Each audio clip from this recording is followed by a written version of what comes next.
Hello everyone, this is Charlotte and we are chatting in cars. I'm currently driving home on a Friday, absolutely knackered from teaching music all day. So I'm probably going to be a bit more exhausted than usual. Usually it's driving to work. This is a podcast where I discuss random topics, maybe some of which you've come across yourself. You absolutely don't have to believe any of this stuff. You don't have to accept what I say. You can absolutely turn it off and go on your merry way and nobody gets harmed or injured. As a trigger warning, I do swear quite a lot. I use it better than punctuation, so it's up to you whether you listen or not. If you feel it will hurt your dainty feelings, I suggest you actually go and find something nicer to listen to. Maybe some Disney songs, I don't know. It's what I've been listening to all day. My brain is melting. Alright, the topic I've discussed already today before this podcast, was surface loving. That's a good one if you listen to it. I like that one, I don't know. It seemed easy to talk about. The topic I'm going to talk about right now is, in the stark contrast, berserkers, which is an interesting parenting method if you ask my parents. I don't know if you listened to the other podcast, but I have come from a parentally aggressive background, if you want to call it that.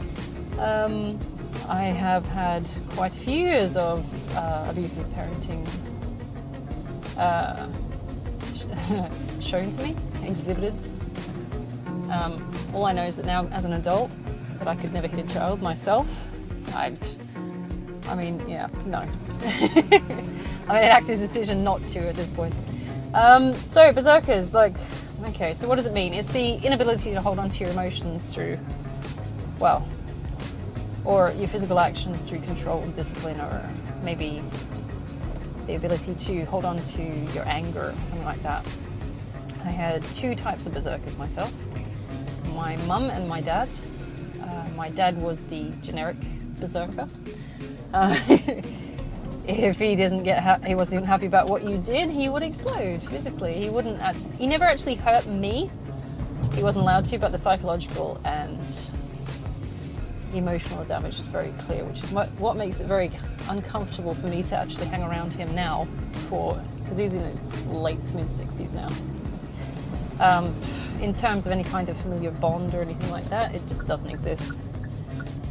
He never was absent in my life. He was always physical when he was physically present, but when he was physically present, he was either asleep or going fucking nuts. So, which is not a good start. He would have bouts where he would just kick off about the stupidest things, like religion and politics. He would not be able to talk about in a civil manner because it would just be overtly swearing, blasting people, breaking things and stuff like that. He had a fucking temper, quite frankly, which is not helpful to a child, especially when you don't understand why they're so angry about these kinds of things. So for the majority of my childhood, I just saw my dad as this fucking nutter. I didn't understand why he was doing these things. The topics that were raised didn't seem the kinds of things that would cause someone to go nuts like that. My mom had a strong suspicion that he might be bipolar or something, because his temper was just crazy, flick of the switch kind of thing. It was like a hair trigger, and it would be over stupid things. I mean, even when I moved out, the reason I moved out was because it had bordered on the edge of becoming physical. I had lit an incense stick in one end of the house. And I remember this vividly because I thought, what the fuck? I'm getting out. And he had smelt it somehow from the other end of the house. And I didn't understand how he smelt it, but he came storming up the passageway from the other end of the house, and he just blasted me verbally.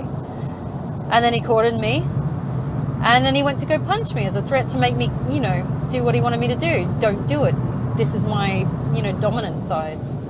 And I remember it vividly because it scared the shit out of me, because I was, 16 at the time, 17. And at that time, I'm just like, no, I'm not doing this. I can't do this. And at that point, I started packing up and trying to leave that house. I eventually managed to move out at 19, but I didn't get to go alone. I had to go with my now ex-husband. And at 19, it was that physical. I never understood it, and I never really developed any kind of emotional attachment to my dad either, because he was just so overtly abusive, and I was scared of him for years. I mean, he really started kicking off when I was about 8. Before 8, it was just like a non-entity. You don't really recognize your dad before 8, I suppose. Some kids got attached to their dad, I didn't. Some kids had absent dads. My dad was physically present, but he was just there. There he is. What do you want to do? I don't know. Because he wasn't a great dad to start with. He when it came to parenting before that, he was just not involved. He was present, but he wasn't really involved. I don't think he actually wanted kids. So when he finally decided to make an appearance, he decided to do it in such a way that would scare the shit out of you. And it would be short fuses mixed with physically abusive bursts of anger and shouting and throwing things and stuff like that. And my brother, I'm afraid to say, caught the brunt of it because he was a boy and because he was the oldest. At least my dad knew not to hit girls.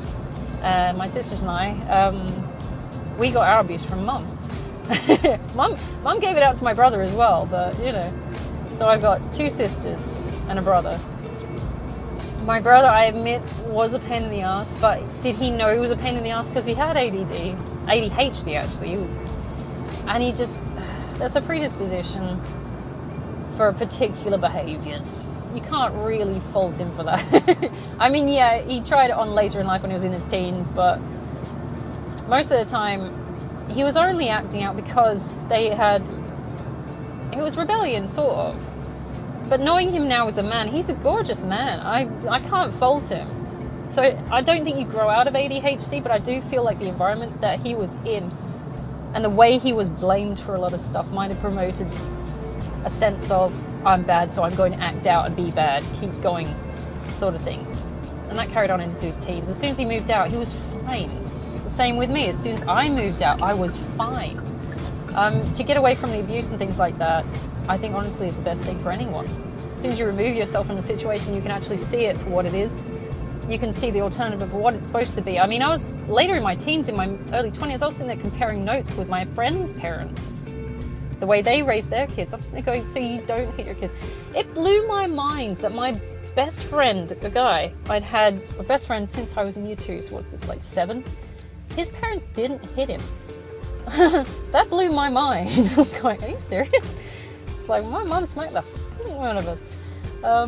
I couldn't believe, and they did the whole thing where it was like, oh, we're not happy with what you've done. Or they'll take something away from him. I mean, my mum's first reaction, that's a whole different story compared to my dad. My dad was all, noise. He was noise. He instilled fear through threat. He never actually hit us. Last time, he did try and hit me, and that's why I moved out. I dodged, and I thought, right, fuck this, that's last straw. I'm not sticking around to see where this goes. My mum, on the other hand, her Berserker mode came from a lot of stress, 4 kids and no money, and having to take on a lot of weight that my dad decided to ditch because of Peter Pan syndrome.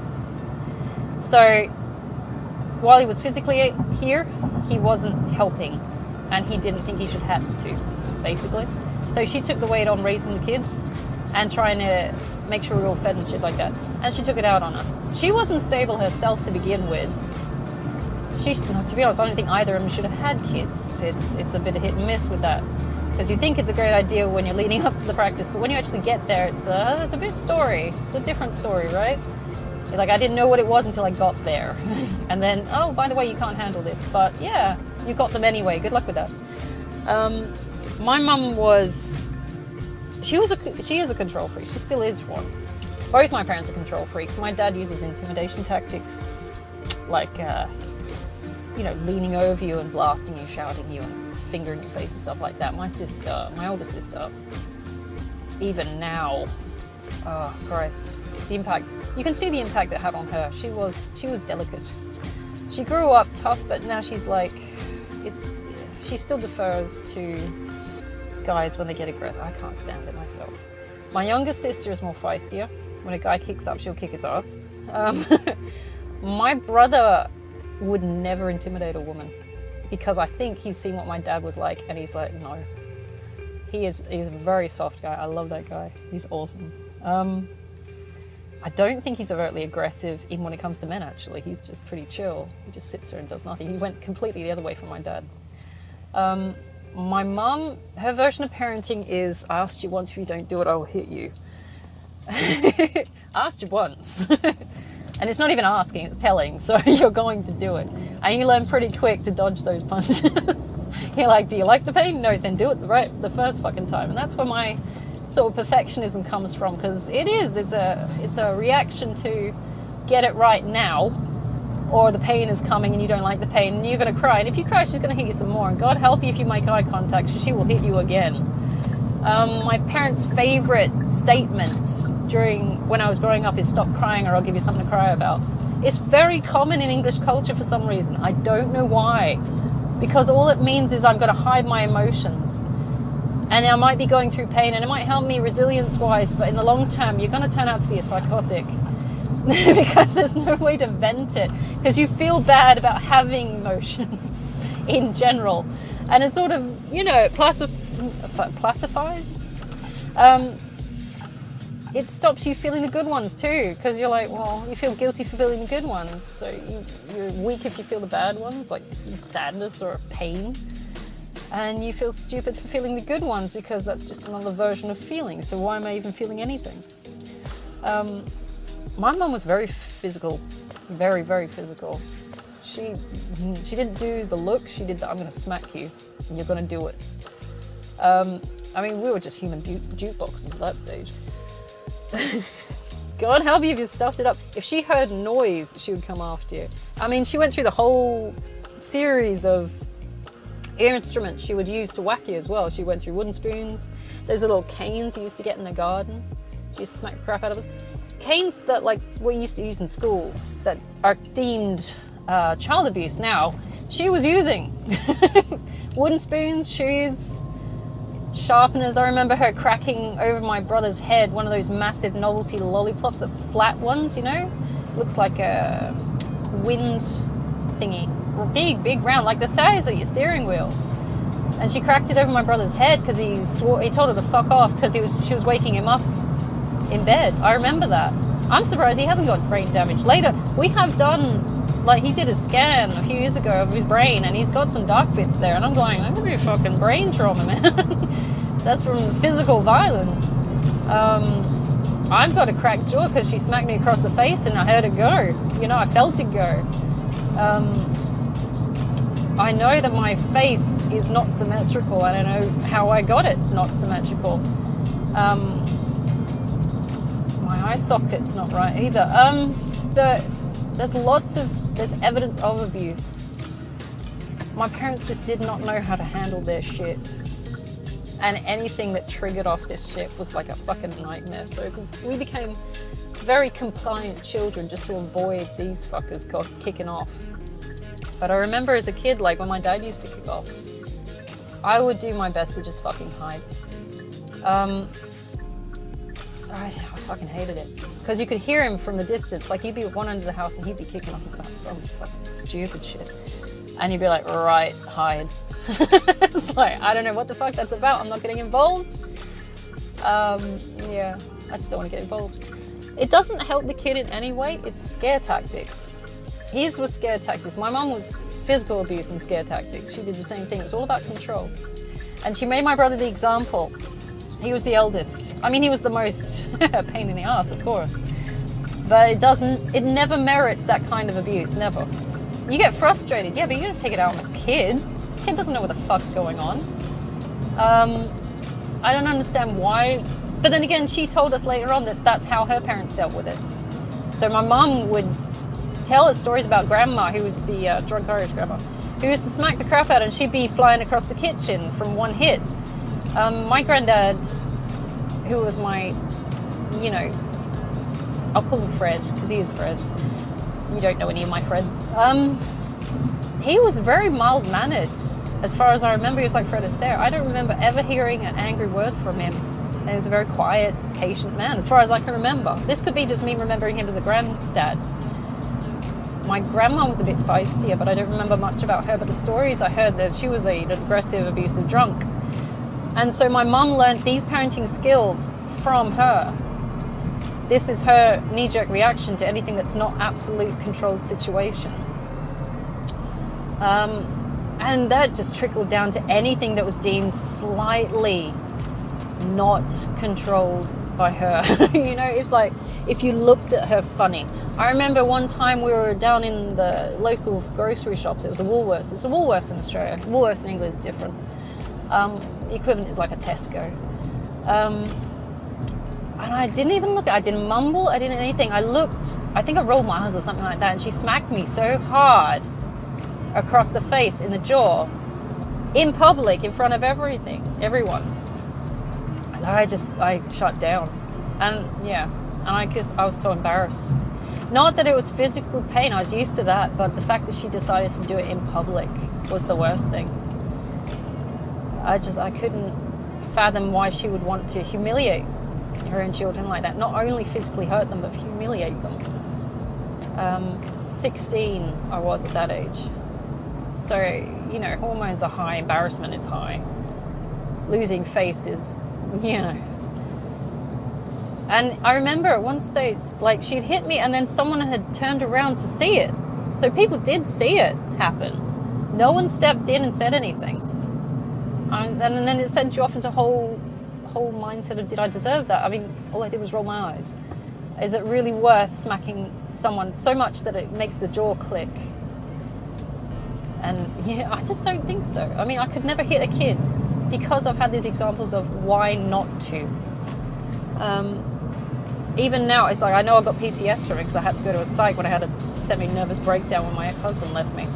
I got diagnosed with autism and PTS, and mild OCD and depression and generalized anxiety, all of which I swear to God probably came from my parents' method of parenting, just made worse by my ex-husband and ex-boyfriends, and just life circumstances in general. But the goal of my life at this point, I'm 37 now, I know that if I lose my shit, I will lose my job, I will lose my life, so I need to be able to control my stuff. And I definitely don't take it out on kids. I never could. I hear about these abusive relationships that couples have now where, I mean, look at Johnny Depp and that, and the thing he married. I don't know how many things he's married. I think the latest one that he married, she was abusive to him physically. I mean, that's not cool. Why is that okay? If a guy does it to a girl, you get fucked over for it. If a girl does it to a guy, absolutely not. It's the same thing. It's even. No. Girls don't get to hit guys. Guys don't get to hit girls. No one should be fucking hitting anyone. Stop fucking hitting everyone. Unless you're professionally paid to do it. Like, you know, Conor McGregor. Meanwhile, when is he going to fight again, right? Come on, stop being lazy. UFC fan, you got me. But no one should be hitting anyone anymore. Have some fucking self-control. I don't give a fuck what you came from. You don't take it out on the child. The sins of the father are not passed to the child. That is law. I don't care how frustrating they get. So to me, there's a sign of weakness to be that kind of a level. I would rather be a strong person and not be a berserker.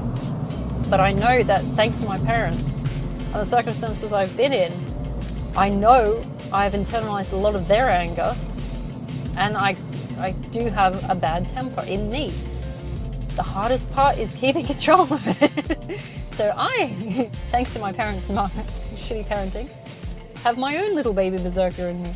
I don't know how effective it is, and I do feel my anger boiling up, but thanks to, you know, control mechanism and generally trying to avoid situations that just get up my ass, I have managed to keep that under wraps for this long. I don't see the point in passing that on. It doesn't help anything. It doesn't help anyone.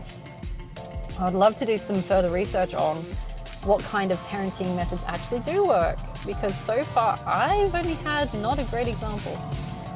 I don't think it's useful to hit children.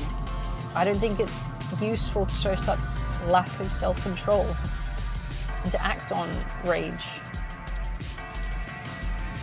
It doesn't help anyone. It doesn't fix the situation. Everybody just gets angry. It doesn't Sorry, I've just had someone break down and now I have to try and get around them. Yeah, it doesn't help the situation. Nobody's happy. Everyone's hurt. Everyone's emotions are raw. And to be honest, it creates scars. I can't talk to my dad these days comfortably, and I know he is incredibly uncomfortable around me because he sits there. I've been stuck in a car with him driving back from an airport a couple of times or something like that, a long road trip, you know, a couple of hours. And it is so fucking uncomfortable. And you're like, I have nothing to say to you. I have no bond with you. I don't like that I'm in a car with you. I don't like that I'm in confined space with you, quite frankly. And I'm, you know, nearly 40 now. I don't like you. I don't feel comfortable. And the horrible thing is like someone asked me, I've seen other questions like this as well. It's like, what would you do if one of your parents died? And I'm like, should I feel bad about this? It's like, I don't know. I know we're supposed to preach forgiveness about this kind of thing. I have strong issues with that. It's like, because to me, that pain is still real. I still have nightmares about my dad kicking off. I had a dream the other day, like a few weeks ago, about him going berserker and me just screaming on the floor, and he's holding me down and just screaming at me. And it's like that kind of shit still plagues me. And I was what, 18 years ago or so since I lived with him? Something like that. It's crazy. Some shit just sticks and you can't get over it. And I've been to fucking therapy and I've been to all that crap and I've taken like anti-anxiety medication, shit like that. And as much as you want to Fuzuru-dara it out of your fucking life, it just doesn't go. I would love to just forget it. I would love to not, you know, remember what kind of a person he was growing up. And he can't remember any of it. I'm sitting there going, you bastard. I was like, at the bottom, one of the best quotes I've ever seen is like, there's one about someone who's remembering some of the most sort of traumatic events of their life, but to them it was just a fucking Tuesday. And I'm like, yeah, that's probably it, isn't it? Some of the shit you've done to us. And all of us went through it, because he was the same with my mum. He kicked back on her as much as she kicked back on him. It was like the two of them were toxic as fuck, and they kept going, and they took it out on the kids. It's like, we were just standing there like, what the fuck? We just came here to exist. Can I please go and watch TV now, or are you going to keep, you know, trying to strip me of any kind of normalcy in my fucking life? And after a while, you desensitize yourself, and that becomes the norm. I think by 16, I was just fucking fed up. It's like I was scared up until 12. I was scared of both of them. By 16, you're like, fuck this. I'm just going to my room. I don't care. Like, I'm tired of hearing you. And you become the adult. You become the peacemaker. And I can tell. Even when I was in my early 20s, I could tell when they were going to start kicking off each other, and you become the person that tries to appease the situation, try to calm it the fuck down. And I've done that a few times, and I've acknowledged it when I did it. I'm like, I don't want to be the bridge between you two fucking assholes and your shitty marriage. And you hate yourself for having to do that, because that's not your job. You're the kid. You're supposed to be looked after by these two assholes. You're not supposed to be on the receiving end of that shit. That's their baggage. They need to sort that shit out. But you become the appeaser, the people pleaser, the peacemaker. You're trying to stop this shit kicking off before it escalates to somebody fucking breaking something, or them turning on you. It's like, all right, how can I turn it off at the pass? And so you make a joke of it. So most of my humor comes from trying to deflect arguments. So some people will say, fuck me, you got a dark humor. And I'll go, wow, let me tell you where I got this dark humor. Or, you know, there's a lot of rescuing of situations using humor in my regard. I know how to create a softer environment in a tense one. I don't like having to do it because I don't like walk into it, those kind of scenarios. No one does.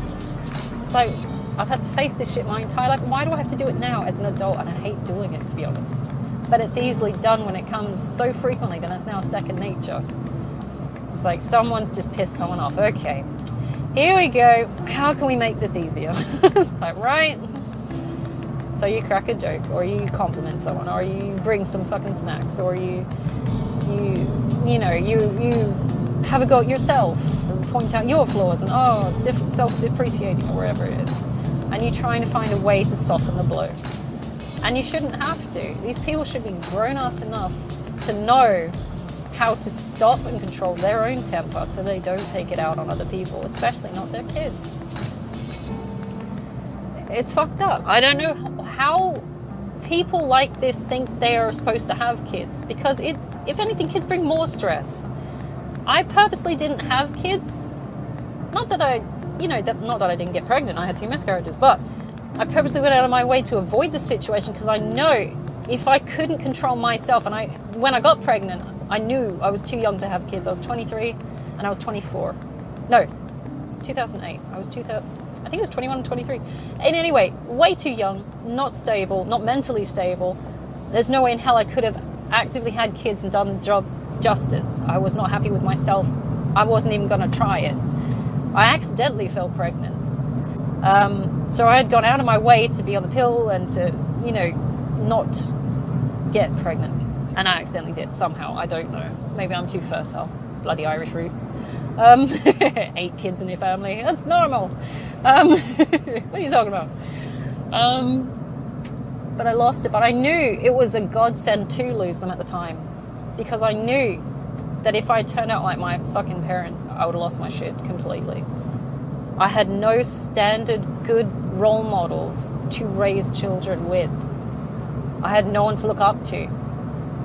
I had a shitload of negative role models. I knew what I didn't want to do, which is why I'm really amazed at the way my older sister and my brother have raised their kids. Because I'm like, you guys have only had shit examples as well. I can't believe the kids turned out all right. I mean, my oldest nieces, who are 14 and 15 now, are a bit mouthy, but generally they're good kids. And my youngest niece is 2 or 3. And if she doesn't turn out like her mum, she's going to be all right. Her mum is very German, has to have things done properly. My brother is soft as poppy shit. He's great. So she's got exposure to both sides of the coin. You can have the firmness of her German heritage, and you can also have my brother's softness with his Irish, you know, Irish English. So I'm hoping she manages to find a balance between. But she's 2, 3. At the moment, her greatest stress is, you know, don't shit the pants. So you can imagine the stresses of a 2-year-old. I mean, bearing in mind I was raised in Berserkers from 2 and 3, so I wouldn't know any better. But I mean, to quote The Crow, have you ever seen the movie The Crow? I love that. I watch it every Valentine's Day because it's so romantic. I love it. But there's a quote about mother being the symbol of God or something. There is a quote. Go and look for it. It's a beautiful quote. But it's like where your first contact with authority is your mother. My authority was a violent, physically abusive woman who was twice my size, if not 5 times my size, given the age I was, who would not hesitate to smack the fuck out of you for looking at her funny. So when you needed this nurturing, nourishing environment, this person who could go to for anything, it just wasn't there. I mean, she saw crying as weakness. She saw needing her as clinginess.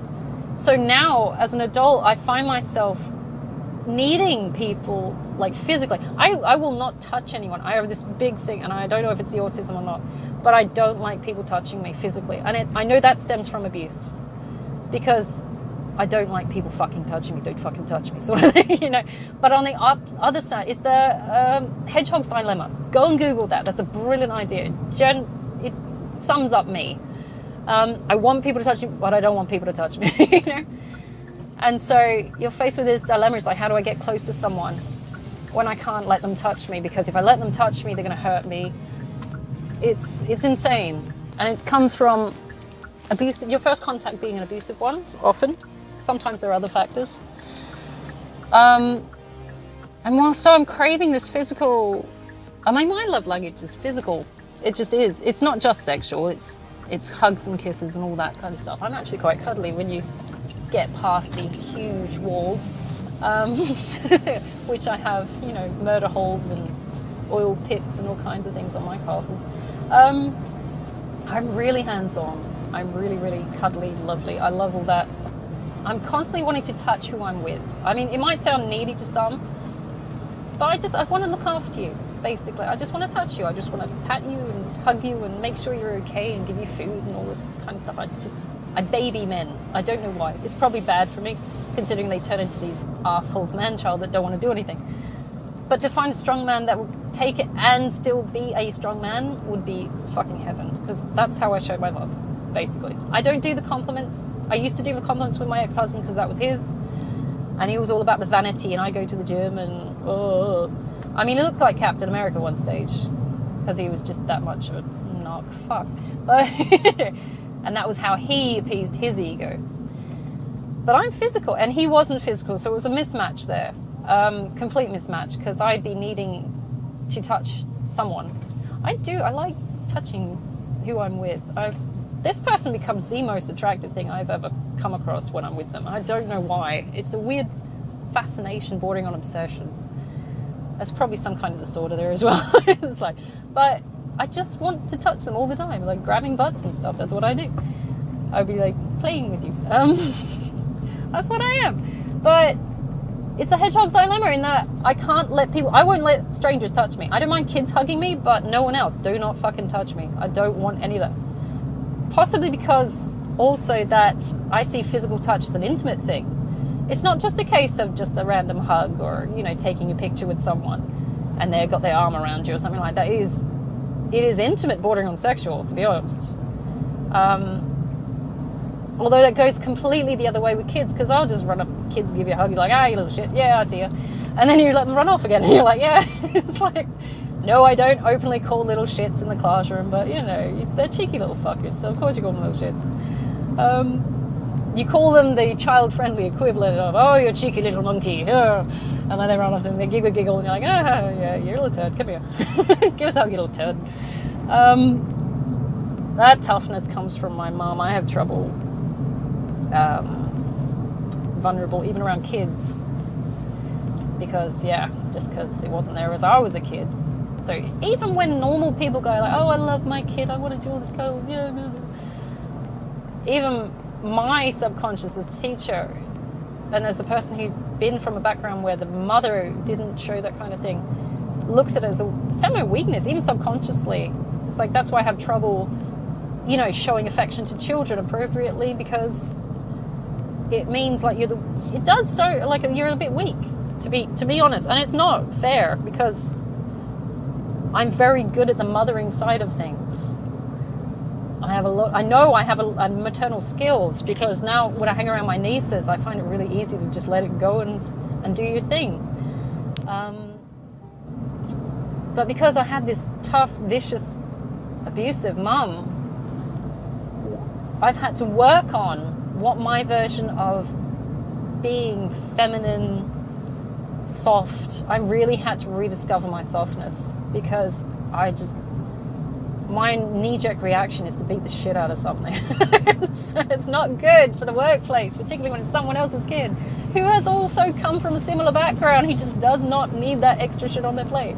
So my job is to control my shit, most of it, and pastoral care with those guys who have come from these horrible backgrounds, and you just don't want to perpetuate whatever they're getting at home in the classroom. So I create this soft environment as much as I can, where, everything's like, oh, hi, beautiful, yes, gorgeous, you're right, yeah, it's fabulous. And I know it's completely fake, but whatever softness they can get at this stage, I would love to give it to them, because I know they're not getting it at home. And you become this sort of surrogate mother in that way. I didn't have my own kids, but I had someone else's, I know I'm raising someone else's at this point.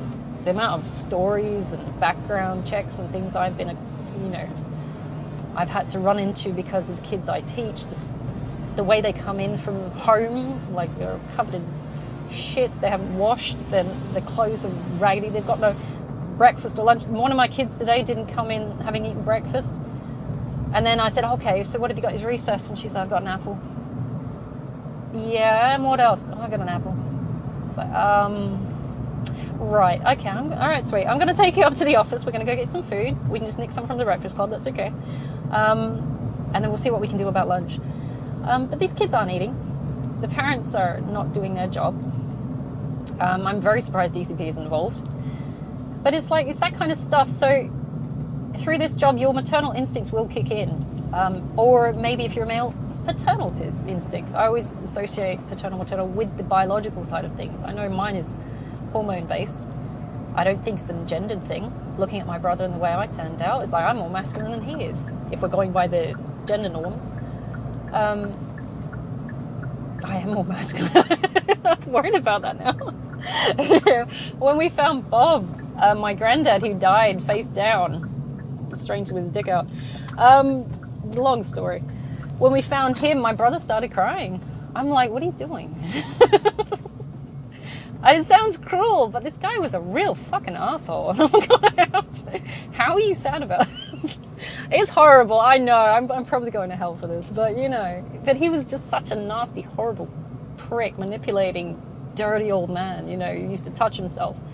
My brother started crying because he felt bad. That is considered to be a feminine trait. And I'm like, no, everybody feels. Everyone feels sad, everyone feels bad. It's not a feminine trait to cry. It's biological. We can cry. Anyone can cry. Everyone can cry. You kick a guy in the nuts, they're going to cry. It's okay to cry, dude. You go for it. You earn those tears, especially if you got kicked in the nuts. Having said that, I've watched guys just like muck around with their dick and son go, don't do that. We were told that if you do that, it'll hurt it. And of course, this is a third-party entity now, your dick. Oh my God, long story. I'm going off on a tangent. Okay, so I'm just pulling up to my apartment. Guys can cry. I'm giving you permission. Go for it, darling. And it's not just because I want to taste your tears. What the fuck? I don't know. I do know. It's a victory for womankind. No, we're not going there. Everyone's allowed to cry. It's fine. Just don't let it consume your reality where it's the only thing you're doing.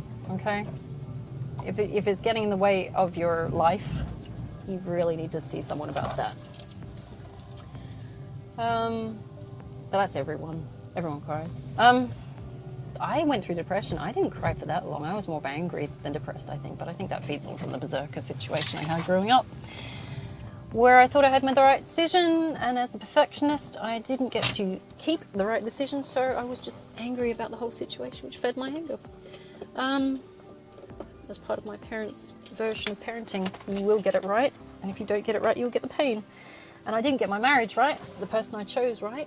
So again, yes, I felt the fucking pain. I don't suggest you do that. Try and find a good one. I didn't. But then again, I was under the pretense that he was a good person. He was not. Anyway, that's a whole different podcast. I've just pulled up to my house. I say house, it's an apartment. The thing to take away from this is there is no excuse for berserkerism. It is quite possibly a cultural thing that has been passed down. I know in Viking culture, I'll say, there were berserkers. These people who took drugs to go psychotic. This was not a natural inclination. So when we have modern day berserkers, this is just a case of people not being able to control their shit, probably because they're battling their own demons or they're trying to deal with their own ego. My ex-husband, every time he didn't get his own way, he's an overt narc, he used to kick off in a berserker fashion that would remind me of my dad. So I asked him one time not to do it, and he just did it again, and it's like, you're just an asshole. So there's lots of factors that cause a berserker. Mine was particularly having exposure to it for the majority of my childhood and into my late teens. 19, I stopped getting exposure to that. So in me, there is a streak of berserkerism. The best thing you can do is try and find ways to mediate it and control it and contain it. And if you can, channel it into something constructive. Lots of projects, I suggest, because I fucking love projects. Use that anger, use that rage, and make it something constructive. Help other people, definitely inform them. Definitely show them how to get out of it, how to control it themselves. That's not something we want to be passing on to the future generations. Absolutely fucking toxic. There's no excuse for it. And there's never an excuse to hit a child, as far as I can see. I've never seen a kid do something so bad, unless they come at you with a knife or something like that, that would deserve the level of abuse that I got growing up, or my siblings got growing up. There is no excuse. As a parent, you need to handle your shit before you handle your kid's shit. Don't have kids otherwise. I mean, what the fuck? I mean, yes, you have them accidentally, but if you know you're not going to be able to handle your shit, then fucking adopt them out or something. I don't know. better to be adopted out than to, you know, both of you go through the same shit that I fucking went through with my parents. What else can I say? Try and stay calm. I'm going home to go and eat some fake meat patties. Thank you, Linda McCartney. I'm starving. It's the end of work. Yay, microwave foods. Yeah, take it easy. It is the weekend. It's Friday afternoon. Try not to get enraged. If you're going out tonight, stay safe. If you're not going out tonight, stay safe. Take it easy. All right, I'm going to have a great weekend. I hope you are. Tomorrow's my cheat day, so I'm going to eat a load of snacks. Definitely got half a loaf with my name on it. Half a loaf of bread, that is. Yes, I have a weird fetish for bread at the moment. It's not even the expensive fancy stuff. It's just the stuff you can get for like $1. Like, I'm going to get through that. I'm going to make toast. I'm going to make sandwiches. I'm going to make, I don't know. I'll figure something out. You know, honey and peanut butter sandwiches. That sounds amazing, actually, right now. So I could toast it and then it will still be warm and gooey. Oh my God, you give me ideas. Good. Thank you. All right. Take it easy. I will be seeing you on Monday. Okay? Stay calm. Take it easy. Have a good one. I'll see you on Monday. Bye-bye.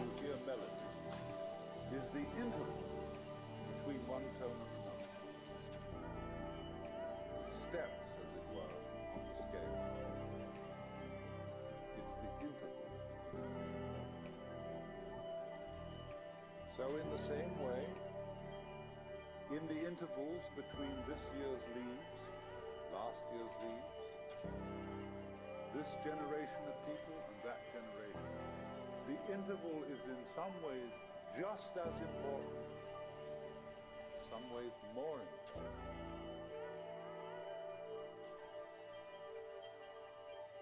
than what it's between.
Space, night, death, darkness, not being there, is an essential component of being. You don't have the one without the other, just as your buzzsaw has no teeth